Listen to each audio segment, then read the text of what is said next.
Madam, நீங்க ராசி, அதோட பலன்கள், கிரக அமைப்புகள், தசாபுக்தி, லக்னம் இத பத்தி எல்லாம் ரொம்ப நல்லா சொல்லிட்டு இருக்கீங்க.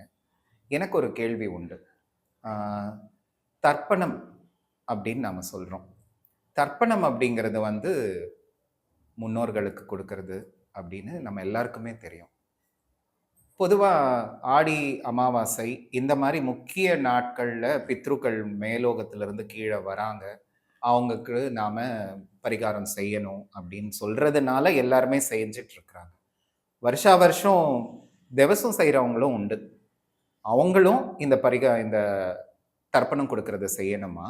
அதாவது அந்த பர்ட்டிகுலர் நாட்கள்ல, இல்ல அம் வருஷா வருஷம் ஒரு வருஷத்துக்கு ஒரு தடவ செய்றீங்கல்ல, அதுவே போதுமா? அப்படின்னு சொல்றீங்களா? இப்போ பித்ரு தர்ப்பணம் அப்படிங்கிறது எல்லாருக்கும் செய்தே ஆக வேண்டும். எனக்கு அப்பா அம்மா இருக்கிறாங்கன்னா நான் செய்யக்கூடாது. எங்க அப்பாவை கூட்டிட்டு போய் அவரை அதை செய்ய வைப்பது என்னுடைய கடமை. ஓகேங்களா? என்னுடைய தாத்தாவுக்காக நான் உணவு கொடுக்குறேன். இந்த தர்ப்பணம் கொடுக்கறது அப்படிங்கிறது இந்த மாதா மாதம் கொடுக்கக்கூடியது அவங்களுக்கு வெறும் டீ காஃபி மட்டும்தான். இந்த வருஷத்துல ஒரு நாள் செய்வதுங்கிறது அவங்களுக்கு உணவு கொடுப்பது. மாதா மாதம் பலி தர்ப்பணம் கொடுப்பது இந்த அமாவாசை 1ஆம் தேதி எல்லாம் கொடுப்பாங்க. அதெல்லாம் கொடுக்கறது அவங்களுக்கு வெறும் நீராகாரம் மட்டுமே.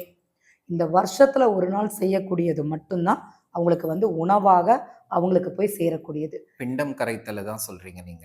அதாவது வருஷத்துல ஒரு நாள் அந்த திதியில அவங்க ம். பண்ணுவாங்கல்ல, ஒரு வருஷம் இந்த மாதம் இந்த திதியில அத வந்து இந்த வருஷத்துல ஒரு நாள் செய்யணும். அதுதான் அவங்களுக்கு வந்து முழுமையாக உணவாக அங்க கொடுக்கப்படுகிறது.